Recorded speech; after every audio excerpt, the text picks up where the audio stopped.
get the hell out of Australia right now before it's too late, because eventually the government's going to come after you, right? And you're better off to get out now than in the future. Well, this is something to definitely consider. And Starbucks says, absolutely, do a post on what countries are better for us to retire in. I also want to know how to set up an offshore bank account or offshore banking. No problem. Happy to discuss those things. Easy, easy. So I did a list, actually. I did a list of countries that have zero tax. And you're going to be surprised at this. And this is not an exhaustive list. There are more countries that have zero tax. Now, while you're thinking about zero tax, also think about all of the taxes that we have to pay in Australia, right? And not just income tax.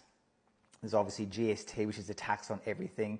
Then you've got taxes for your car, taxes for your home, taxes for your business, taxes for your company, taxes for your trust. And this all stems from now Labor's unrealised capital gains tax, the tax on people's retirement savings. And I think, you know, people have just had an absolute gutful of this Labor government. I actually knew about this tax coming in over a year ago, and I was talking about it on social media, but it wasn't really gaining any traction. It's only right now that it's sort of come to the fore and people are talking about it. So anyway, back to the list. Okay, so if you want to get the hell out of Australia, where could you go and pay no tax? The first one is United Arab Emirates. The Bahamas, that sounds like good. Monaco,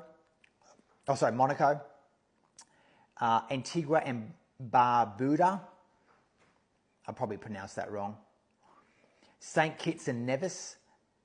Vanuatu was on the list. Now, that's one I had no clue about. You can go to Vanuatu and pay zero income tax. Brunei, Bahrain, Qatar, Kiribati.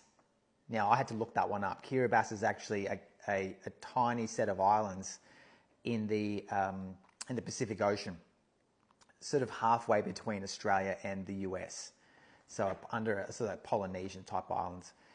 So then you've got Cayman Islands. I think that's probably a very famous set of islands where we think, oh, get a Cayman Island account. Palau. Now, Palau, I had to look this one up as well. Palau is a tiny island that sits just, if you just sort of just come down from Japan and across from Hong Kong, I think, sort of around that area. Very small country there.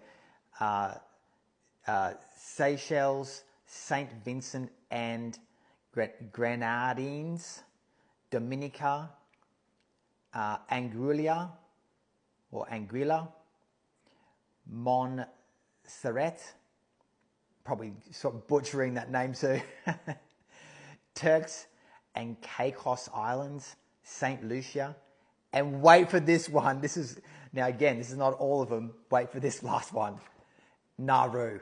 Now you're probably thinking, Nauru, that rings a bell. Where do I know Nauru from? Nauru is where we send all of the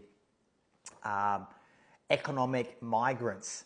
Remember where they were all trying to pile into Australia on the boats? And we're like, absolutely not. That is not happening under our watch. And we shipped them off to Nauru. Well, turns out we did them a favour. We did those economic refugees a favour because they got to go to Nauru and become citizens of Nauru and pay no tax. So there you go. So I hope that helps the list. Now you can go and do your own Google search and find more countries. And if you actually, and on a serious note, if you are considering moving out of Australia because you want to get treated better, one of the other countries you could consider is an island. It is an island, but Cyprus. Now, a friend of mine has actually moved to Cyprus not that long ago. We're talking within the last 6 months. So it's kind of fresh in my mind as to sort of the ins and outs of Cyprus. Basically, it's got about a 10 or 12% company tax, no dividends from companies, no tax, no capital gains tax, which is awesome.